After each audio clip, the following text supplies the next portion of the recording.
آپ نے نام سنا ہوگا حنزلہ ایک صحابی ہے رضی اللہ تعالیٰ عنہ، ان کی شادی ہوتی ہے، پہلی رات ہے، سہاگ رات منا رہے ہیں، اپنی بیوی کے ساتھ ہے، شب جفاف منا رہے ہیں، پہلی رات ہے، اعلان ہوا، جہاد کا اعلان ہوا، نبی اکرم نے اعلان کر دیا کیا ہے حنزلہ اب تمہیں میدان جنگ میں جانا ہے، اب تمہیں جہاد کے میدان میں جانا ہے۔ اعلان ہوتا ہے کہ اس اعلان کے بعد کوئی اب گھر میں نہیں رکے گا، جیسے اعلان ہو گیا، جیسے یہ اعلان ہو گیا، یہ گھنٹی بج گئی، اس گھنٹی کے بعد، اس اعلان کے بعد کوئی اپنے گھر میں نہیں رکے گا۔ میرے پیارے ساتھیو، یہ حنزلہ رضی اللہ تعالیٰ عنہ کی پہلی رات تھی، شادی کر کے لائے، اپنی بیوی کے ساتھ رات بیت رہے ہیں، اپنی بیوی کے ساتھ رات گزر رہے ہیں، اپنی بیوی سے جماع بھی کر لیے، غسل جنابت کرنے کا موقع ہی نہیں ملا۔ غسل جنابت کی نوبت آنے سے پہلے اعلان ہو گیا کہ تمہیں جہاد کے میدان جانا ہے۔ میرے پیارے ساتھیو، حنزلہ بستر سے اٹھتا ہے، حنزلہ بستر سے کھڑے ہوئے اور میدان جنگ کی طرف چلنا شروع کر دیے۔ ان کی بیوی پیچھے سے دوڑتی ہوئی آئے اور حنزلہ کا دامن پکڑا اور کہا وہ میرے شوہر، آپ میدان جنگ میں جانا ہے جائیے، میں آپ کو روکنے نہیں آئے ہوں، میں آپ کو منع نہیں کر رہے ہوں، لیکن او میرے شوہر، ابھی آپ نے مجھ سے ہم بستری کیا ہے، ابھی آپ نے مجھ سے جماع کیا ہے، آپ کیسے جا سکتے بنا غسل کے؟ آپ پہلے غسل جنابت کر لیجئے، اس کے بعد صبح آپ جہاد میں جانا۔ میرے پیارے ساتھیوں، حنزلہ کہتا ہے او میری بیوی، نبی اکرم کا اعلان ہو چکا ہے، جہاد کی گھنٹی بج چکی ہے، اور اس گھنٹی کے بعد، اس اعلان کے بعد کسی کو ایک منٹ روکنے کی مہلت نہیں ہے، میں جا رہا ہوں، غسل جنابت باقی ہے، رہنے دو او میری بیوی، میں میدان جنگ میں جا رہا ہوں، میں جہاد کے میدان میں جا رہا ہوں، او میری بیوی، میں اگر واپس آ گیا تو ٹھیک ہے، نہیں آیا تو تم عدت پوری کرنا اور دوسرا نکاح کر لینا، دوسری شادی کر لینا۔ میرے پیارے ساتھیوں، حنزلہ یہ کہہ کر اپنے گھر سے رخصت ہو جاتے ہیں، میدان جنگ میں چلے جاتے ہیں اور لڑائی شروع کرتے ہیں، کتنے لوگوں کو جہنم رسید کر دیتے ہیں اور وہ خود بھی شہید ہو جاتے ہیں۔ جیسے اعلان ہوا جہاد کا، اپنی زندگی پر غور کیجئے میرے بھائیوں، حنزلہ نے اعلان سنا کہ اس اعلان کے بعد کسی کو ایک منٹ رکنے کی فرصت نہیں، مہلت نہیں ہے، فوراً نکل گیا۔ پہلی رات تھی، ہم بستری سے فارغ ہی ہوئے تھے، غسل جنابت بھی نہیں کیے، بنا غسل کیے ہوئے حنزلہ گھر سے نکل پڑے اور شہید ہو گئے۔ میرے پیارے ساتھیوں، حنزلہ کو میدان جنگ میں ان کی لاش کو ڈھونڈا گیا، تلاش کیا گیا۔ جب لاش کی تلاشی ہوئی، لاش مل گئی تو اللہ کے نبی ان لاش کی طرف دیکھ رہے ہیں، ان کی ناش مبارک دیکھ رہے ہیں کہ فرشتے ان کو غسل دے رہے ہیں، 70,000 فرشتے ان کو غسل دے رہے ہیں۔ آپ نے فرمایا او میرے صحابہ، کیا بات ہے کہ حنزلہ کو فرشتے غسل دے رہے ہیں؟ جاؤ پوچھو ان کے گھر والوں سے کہ کیا وجہ ہے۔ جب گھر میں پوچھا کہ حنزلہ کو فرشتے غسل دے رہے تھے، کیا بات ہے؟ تو میرے بھائیوں، ان کی بیوی نے کہا کہ حنزلہ نے میرے ساتھ ہم بستری کیا ہے، حنزلہ نے میرے ساتھ جماع کیا ہے، غسل جنابت کر ہی نہیں سکا، اعلان ہو گیا، اور حنزلہ تھوڑی دیر کے لیے اپنے گھر میں نہیں رکا، تھوڑی دیر کے لیے گھر میں رکنا گوارا نہیں کیا، میدان جنگ کی طرف چلا گیا۔ تو میرے پیارے ساتھیوں، اللہ کے نبی نے فرمایا یہی وجہ ہے کہ حنزلہ کو فرشتے غسل دے رہے ہیں۔ میرے بھائیوں، اس کے بعد اس کا لقب پڑ گیا غسیل الملائکہ۔ میرے بھائیوں، جن کو 70,000 فرشتوں نے غسل دیا ہے، یہ ہے نوجوان صحابی کا جذبہ، یہ ہے صحابہ کے اندر جذبہ کہ شادی کی پہلی رات ہے، بیوی کے ساتھ ہے اور ابھی غسل جنابت بھی نہیں کی ہے۔ نبی کی محبت دیکھیے میرے بھائیوں، اور ایک جذبہ دیکھیے کہ اسی وقت نکل جاتا ہے، چاہتا تو پوری رات بتا کے، پوری رات گزر کے وہ صبح جا سکتا تھا، ایک دن بعد جا سکتا تھا۔ مائیں بہنیں اگر آئی ہیں تو آپ بھی سنیں کہ آپ اپنے شوہر کو کمانے کے لیے 5 سال 6 سال بدیسوں میں رکھ سکتے ہیں، لیکن وہی شوہر اگر کہیں کہ محترمہ کہیں پروگرام ہو رہا ہے، 2-4 منٹ کے لیے کسی احباب سے ملنے جانا ہے، 2-4 منٹ کے لیے دینی خدمت کے لیے جانا ہے، آپ جلدی سے جانے کے لیے نہیں دیں گے، آپ تیار نہیں ہوں گے۔ میرے پیارے ساتھیوں، ان کی بیوی نے منع نہیں کیا، یہ شکایت نہیں کی کہ وہ میرے شوہر آج پہلی رات ہے، آپ کیسے جا رہے ہیں، جبکہ اس وقت ضرورت ہوتی ہے۔ میرے بھائیوں، جہاد محبت کی آواز گونجی، کہا حنظلہ نے دلہن سے اپنی، اجازت اگر ہو تو جام شہادت لبوں سے لگانے کو دل چاہتا ہے۔ میرے پیارے ساتھیوں، حنظلہ نے دیکھا کہ جہاد کا اعلان ہو گیا ہے، اب مجھے جہاد کے لیے جانا ہے، تو حنظلہ نے 1 منٹ رکنا گوارا نہیں کہ یہ نفس کا محاسبہ، ہم اپنی زندگی کے بارے میں غور کریں کہ ہماری زندگی میں کتنوں کو تکلیف ہوئی ہے۔ ہم نے کہہ دیا کہ ہم 1 گھنٹہ میں آ رہے ہیں، تم اسی جگہ پہ ویٹ کرو، تم اسی جگہ پہ انتظار کرو، جبکہ ہمیں معلوم ہے کہ ہم 5-6 گھنٹہ جائیں گے نہیں، ہمارے پاس کام ہے ہی نہیں، لیکن ہم نے اپنا بڑا پن دکھایا کہ اگر ہم وقت پر پہنچ گئے تو لوگ ہمیں یہ کہیں گے۔ میرے پیارے ساتھیوں، یہ دنیا میں آپ اپنا عہدہ، دنیا میں آپ اپنا منصب پر فائز رہنے کے لیے، دنیا میں اپنا بڑا مقام رکھنے کے لیے آپ نے اس کو 1 گھنٹہ کی جگہ 5 گھنٹہ رکوا دیا۔ میرے پیارے ساتھیوں، یہ آپ اپنی زندگی کے بارے میں غور کیجئے، آپ کے اندر یہ ہونی چاہیے کہ کوئی شخص میرے انتظار میں بیٹھے، جتنی جلدی ہم وہاں پہنچے، جتنا جلد وہاں ہم پہنچے، وہاں جب پہنچ جائیں گے ان کو آرام ملے گا، ان کو سنتشٹی ملیں گے، لیکن آپ کے دل میں اور ہمارے دل میں یہ سوچ پیدا نہیں ہے۔ میرے پیارے ساتھیوں، قوم کے نوجوانوں، آپ سے اپیل کرتا ہوں کہ آپ اپنے اندر ایسا جذبہ رکھیے، جب میدان جنگ میں سر کٹانے کی باری آئے تو سر کٹانے سے پیچھے نہیں ہٹنا ہے۔ جب اسلام کی خاطر، جب اسلام کے خاطر، دین کی خاطر قربانیاں دینا پڑے تو ہم دینے کے لیے تیار رہیں، دیش کے خاطر قربانیاں دینا پڑے ہم اس کے لیے تیار رہیں۔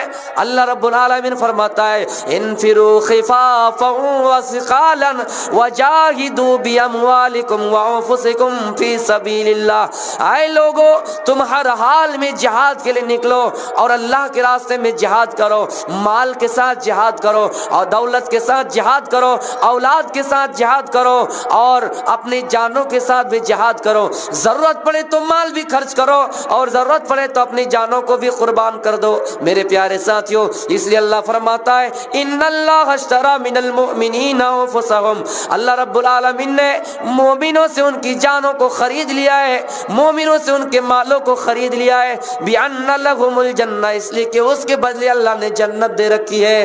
پتہ چلا اگر اللہ نے ہمارے لیے جنت تیار کر رکھی ہے تو ضرورت پڑنے پر مال بھی دینا پڑے گا، ضرورت پڑنے پر جان بھی گنوانی پڑے گی۔ نوجوانوں، اپنے اندر جذبہ رکھیے، دیش کے لیے بھی کچھ کیجئے، سماج کے لیے بھی کچھ کیجئے۔ اے نوجوانوں، آپ گاؤں کا مکھیا ہے، آپ گاؤں کا سرپنچ ہے، آپ گاؤں کا ممبر ہے، آپ گاؤں کا ایم ایل اے ہے، اگر آپ کے اندر جذبہ پیدا ہو گیا، آپ کے اندر ہنر پیدا ہو گئے، آپ کے اندر ملکہ پیدا ہو گیا تو واللہ کہہ رہا ہوں، اللہ کی قسم کھا کے کہہ رہا ہوں، آپ ہی گاؤں کے مکھیا ہوں گے، آپ ہی گاؤں کے سرپنچ ہوں گے، آپ ہی گاؤں کے ایم ایل اے ہوں گے۔ میرے نوجوانوں، شرط کہ اپنے اندر جذبہ پیدا رکھے۔ کسی کو سیاست سے مطلب ہوتا ہے، کسی کو نہیں ہوتا ہے، لیکن ملک میں رہنے کے لیے، دنیا میں رہنے کے لیے دونوں چیزیں ضروری ہے، دین بھی ضروری ہے، دنیا بھی ضروری ہے۔ اگر کوئی سیاست نہ کرے تو ہمارے راستہ کیسے بنے گا؟ اگر کوئی سیاست نہ کرے تو ہمارے خلاف جو آواز اٹھا رہے ہیں ان کے خلاف کون آواز اٹھائے گا؟ میرے پیارے ساتھیوں، ہمارے لیے جو ہمیں حقوق نہیں دیے جا رہے ہیں ان کے خلاف کون آواز اٹھائے گا؟ اس لیے آج ضروری ہے کہ ہر اعتبار سے مسلمان اور ہر اعتبار سے نوجوان آگے رہیں۔ میرے پیارے ساتھیوں، امیر خسرو جیسا ہمارے اندر اور آپ کے اندر ملکہ ہونا چاہیے۔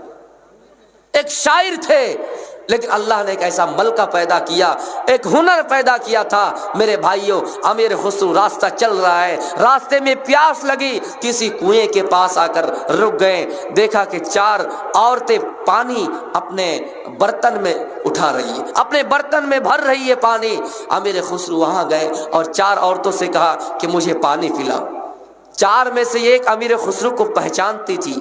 اپنے سہیلیوں سے کہا یہی امیر خسرو ہے جن کی گیت گائے جاتے ہیں، جو کوی ہے، جو شاعر ہے، ان کی گیت مشہور ہیں، لوگ ان کے گیت گاتے ہیں، یہ شعر و شاعری میں بڑا جذبہ رکھتے ہیں، ملکہ رکھتے ہیں۔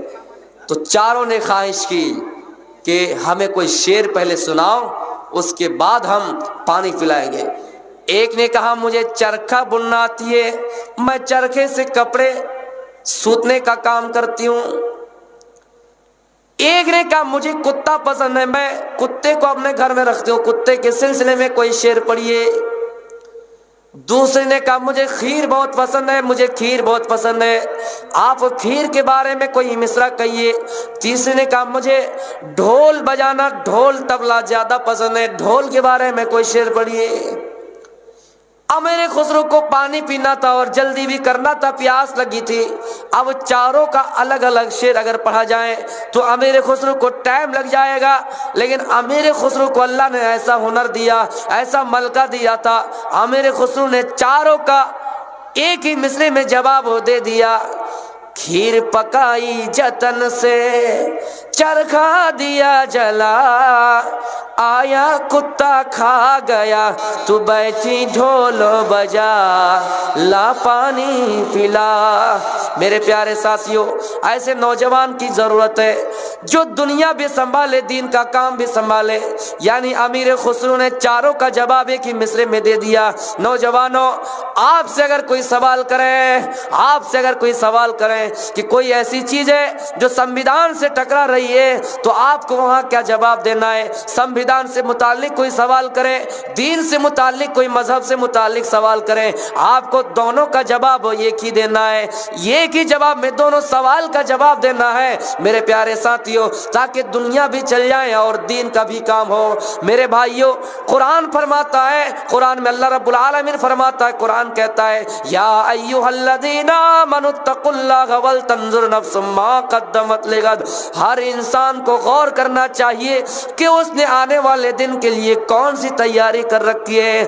حضرت ابو بکر صدیق رضی اللہ تعالیٰ عنہ اور حنظلہ رضی اللہ تعالیٰ عنہ آپس میں ملاقات کرتے ہیں، آپس میں ان دونوں کی مٹبھیڑ ہوتی ہے، دونوں ایک دوسرے کو سلام کرتے ہیں، السلام علیکم وعلیکم السلام۔ حضرت ابو بکر صدیق نے کہا اے حنظلہ بتاؤ حال کیا ہے، اے حنظلہ بتاؤ خیریت سے ہو یا نہیں؟ حنظلہ کا جواب ہے او ابو بکر صدیق میں کیا بتاؤں، حنظلہ تو منافق ہو گیا ہے۔ ابو بکر صدیق نے کہا حنظلہ کیا بات کر رہے ہو، حنظلہ کیسی بات کر رہے ہو، کیسے منافق ہو گئے؟ حنظلہ نے کہا ابو بکر صدیق واللہ کہہ رہا ہوں، اللہ کی قسم کھا کر کہہ رہا ہوں، اے ابو بکر جب میں نبی کی مجلس میں ہوتا ہوں، جب میں صحابہ کی مجلس میں ہوتا ہوں تو مجھے ایسا لگتا ہے کہ میرے سامنے جنت ہے، مجھے ایسا لگتا ہے کہ میرے سامنے جہنم ہے۔ جب جنت کا ذکر کیا جاتا ہے تو مجھے ایسا لگ رہا ہے کہ میں جنت میں ٹہل رہا ہوں، جہنم سے بچنے کی بات ہوتی ہے تو مجھے ایسا لگتا ہے کہ میں جہنم سے بچ گیا ہوں۔ لیکن میں جب نبی کی مجلس کو چھوڑ دیتا ہوں، میں چلا جاتا ہوں، اپنی بیوی کے پاس چلا جاتا ہوں، اپنے بچوں کے پاس چلا جاتا ہوں، اپنے کنبے قبیلے کے پاس چلا جاتا ہوں، اپنے گاؤں دیہات میں چلا آتا ہوں، کھیت کھلیان میں چلا آتا ہوں، تو مجھے ایسا لگتا ہے کہ تھوڑی دیر کے لیے جنت ہماری آنکھوں سے دور ہو جاتی ہے، جہنم ہماری آنکھوں سے دور ہو جاتی ہے۔ مجھے ایسا لگتا ہے کہ میں منافق ہو گیا ہوں، یعنی یہاں میری کچھ الگ حالت ہے اور نبی اکرم کی مجلس میں کچھ الگ حالت ہے، اس لیے مجھے لگتا ہے کہ میں منافق ہو گیا ہوں۔ ابو بکر صدیق کہتے ہیں حنظلہ جب یہ بات تم کر ہی دیے، اے حنظلہ سنو میرا بھی وہی حال ہے۔ ابو بکر صدیق رضی اللہ تعالیٰ عنہ نے کہا کہ حنظلہ میرا بھی وہی حال، چلو دونوں چلتے نبی اکرم کی مجلس میں۔ نبی اکرم کی مجلس میں دونوں گئے اور نبی اکرم سے سوال کیا، نبی اکرم سے گفتگو کیے اور کہا اللہ کے نبی ہمارا ایسا حال ہے کہ جب آپ کی مجلس میں ہوتے ہیں تو مجھے ایسا لگتا ہے کہ جنت آنکھوں کے سامنے ہے، جنت کا دیدار کر رہا ہوں۔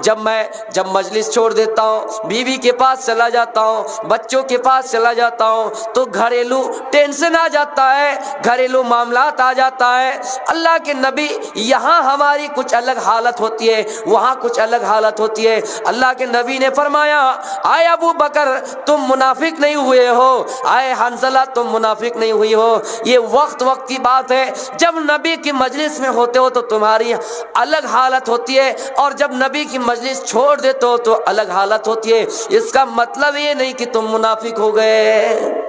میرے بھائیوں ان واقعات سے غور کیجیے. تھوڑی دیر کے لیے لگا کہ یہاں ہماری کچھ الگ حالت ہے, وہاں کچھ الگ حالت ہے, تو ہم منافق ہو گئے, اور ہماری اندر منافق والا عمل بھرا پڑا ہے. میرے بھائی غور کیجئے کتنے ہم ایسے منافق والا عمل کرتے ہیں, پھر بھی اپنے آپ کو پکا سچا مسلمان دعویٰ کرتے ہیں. حنظلہ کو لگ رہا ہے کہ میں نبی کی مجلس میں ہوتا ہوں تو کچھ الگ حالت ہوتی ہے, جب چھوڑ دیتا ہوں تو الگ حالت ہوتی ہے. یقین جانیے, سپوز کیجئے کہ آپ اس مجلس میں ہیں, جب آپ کو دین کی باتیں بتائی جاتی ہے, جنت و جہنم کا تذکرہ کیا جاتا ہے, تو آپ کو ایسا لگتا ہے کہ میں آج کے بعد سے گناہ ہی نہیں کروں گا, میں جنت والا ہی عمل کروں گا. لیکن یہاں سے چلے جاتے تو ہماری اور آپ کی حالت بدل جاتی ہے. تو میرے پیارے ساتھیوں, ہم تو گناہ کر بیٹھ جاتے ہیں. ابو بکر صدیق کی ذات تو وہ ہے جو گناہ نہیں کرتے ہیں, لیکن تھوڑی دیر کے لیے اپنے بچوں میں مگن ہوتا ہے, مشغول ہوتا ہے, تو جنت کی یاد کم آتی ہے, جہنم کی یاد کم آتی ہے, تو کہہ رہے ہیں کہ ہم منافق ہو گئے. میرے پیارے ساتھیوں, قرآن میں اللہ فرماتا ہے کہ آئے لوگوں اپنے پروردگار سے ڈرو اور اپنی زندگی کا محاسبہ کرو کہ ہم اپنی زندگی میں کہاں تک کامیاب ہے. زندگی کے بارے میں غور کرنا ہے اور اپنا حساب و کتاب کر لینا ہے کہ ہم کہاں تک کامیاب ہے. میرے پیارے ساتھیوں, اللہ فرماتا ہے الہاکم التکاثر حتی زرتم المقابر. تمہیں مال کی زیادتی نے, تمہیں دولت کی زیادتی نے, تمہیں حسن و جمال کی زیادتی نے اتنا غافل کر دیا, اتنا غافل کر دیا, اتنا غافل کر دیا کہ تم اللہ کے ذکر سے غافل ہو گئے, تم دین بھول گئے, تم دنیا کے لالچ میں آ کر, دنیا کے جاہو جلال میں پڑھ کر دین کو بھول گئے, اسلام کو بھول گئے, نبی اکرم کا فرمان بھول گئے, اللہ کا وعدہ بھول گئے. میرے پیارے ساتھیوں, حتی زرتم المقابر, یہاں تک کہ تم قبرستان جا پہنچے, یعنی دنیا کرتے رہے, مال اور حل من مزید کرتے گئے, دنیا کماتے گئے, حتی زرتم المقابر, تمہاری خواہش پوری نہیں ہوئی اور تم دنیا کو چھوڑ گئے اور قبرستان جا پہنچے.